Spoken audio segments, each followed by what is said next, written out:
പുരാതന കാലത്ത് ഒരു രാജാവുണ്ടായിരുന്നു. തൻ്റെ ജനങ്ങൾ എത്ര കരുതലുള്ളവരാണെന്ന് മനസ്സിലാക്കാൻ അദ്ദേഹം ഒരു പരീക്ഷണം നടത്താൻ തീരുമാനിച്ചു. ഒരു ദിവസം രാജാവ് തൻ്റെ ആളുകളെ വിളിച്ചു പറഞ്ഞു, ഈ പ്രധാന റോഡിന് നടുവിൽ ഒരു വലിയ പാറ വയ്ക്കാൻ. ശേഷം രാജാവ് ഒരു കുറ്റിക്കാട്ടിൽ ഒളിച്ചിരുന്നു.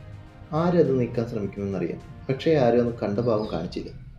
പലരും അതിലൂടെ കടന്നുപോയി. കൊട്ടാരത്തിലെ പ്രധാന ഉദ്യോഗസ്ഥരും വ്യാപാരികളും സാധാരണ ജനങ്ങളും ആരും പ്രതികരിക്കാൻ തയ്യാറായില്ല. പാറ നീക്കം ചെയ്യാൻ ആരും ശ്രമിച്ചെന്നില്ല. അവരൊക്കെ സ്വയം പരാതി പറഞ്ഞു, രാജാവിനെ കുറ്റം പറഞ്ഞു കടന്നുപോയി. കുറേ ദിവസങ്ങൾ കടന്നുപോയി. ഒരു ദിവസം രാവിലെ ഒരു കർഷകൻ തൻ്റെ പച്ചക്കറികളുമായി അതിലൂടെ കടന്നു വന്നു.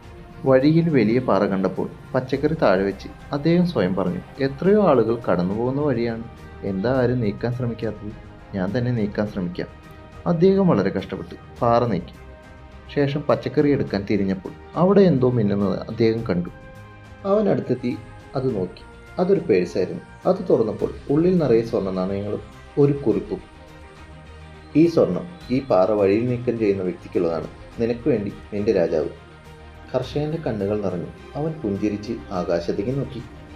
ഇതുപോലെയാണ് നമ്മൾ നേരിടുന്ന എല്ലാ തടസ്സങ്ങളും. നമ്മളെ പരീക്ഷിക്കാനല്ല, നമ്മളെ മെച്ചപ്പെടുത്താനാണ്. മടിയന്മാർ പരാതിപ്പെടും, പക്ഷേ ധൈര്യമുള്ളവർ അവരുടെ പരിശ്രമത്തിലൂടെ അവസരങ്ങൾ കണ്ടെത്തും.